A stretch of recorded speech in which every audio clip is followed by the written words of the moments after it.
Hello, Ron Siegel here. Just a quick mortgage market update. I generally don't do a specific recording or broadcast for mortgage updates, but with all of the confusion in the market right now, I figured I would take a couple of minutes, just share a little bit of what's going on, how it might affect you, how you might be able to use the information.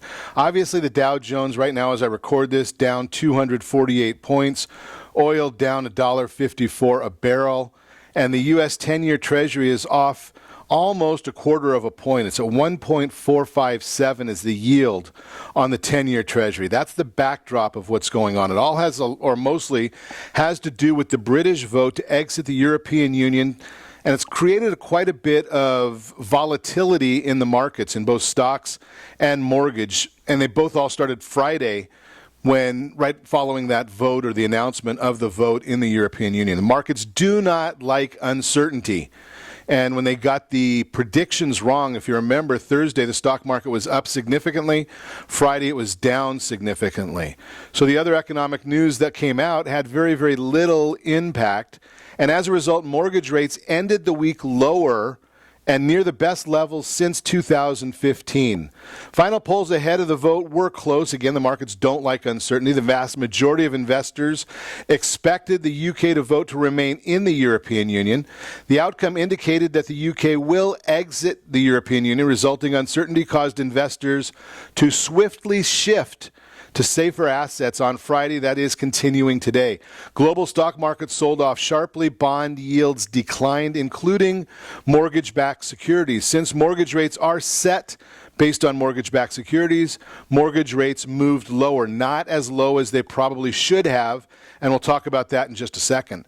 The British exit is expected to result in slower economic activity. The degree is difficult to predict. The uncertainty is heightened by the prospect of other countries in Europe proposing similar referendums. It is likely that European trade will be hindered by higher tariffs, companies will be more hesitant to hire new workers, and investors will be slower to commit capital to the region, meaning money's coming here to the U.S. and other areas. However, this was viewed as a positive for mortgage rates, since slower global economic growth reduces the outlook for future inflation. In the U.S., low mortgage rates have contributed to healthy housing market activity. Sales of previously owned homes in May rose to the best level since 2007. This occurred despite a low level of homes available for sale. Strong demand and low supply pushed the housing market to two records in May. The median price of homes sold rose to the highest level on record, and the days on the market fell to a record low 32.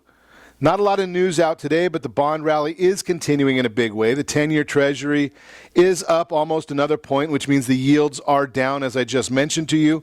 Mortgage-backed securities have been lagging Treasuries for the last couple of weeks, and the Brexit rally is certainly no exception. We are not seeing nearly the improvement in the mortgage bonds as we are in Treasury bonds, and that gap continues to widen. Don't worry, that will never last long. The gap will narrow, and I believe mortgage-backed securities will follow Treasuries in the days and weeks to follow. This is fairly big news week, and I expect some volatility looking ahead. The reaction to the British vote will continue to influence the U.S. mortgage rates. The third estimate for first quarter GDP will be released on Tuesday. The report on pending home sales and the core PCE price index will come out on Wednesday. Core PCE is the favorite inflation indicator of the Fed. The ISM National Manufacturing Index will be released on Friday. And remember, mortgage markets will close early on Friday in observance of July 4th. Have a great weekend. The bottom line here, I would not be advising borrowers to float through this period. That could be volatile. Things can shift in a hurry, and as you know, pigs get fat, hogs get slaughtered. Can't give you a trading range right now. These are still very much uncharted waters. But again, I do anticipate in a decent amount of time, mortgage-backed securities and mortgage rates will continue to drop, as I have been telling you. It's Ron Siegel. If you have any questions, give me a call anytime, 800-306-1990, 800-306-1990, or you can reach me, Ron at ronsiegelradio.com. Have a great day. Look forward to chatting with you.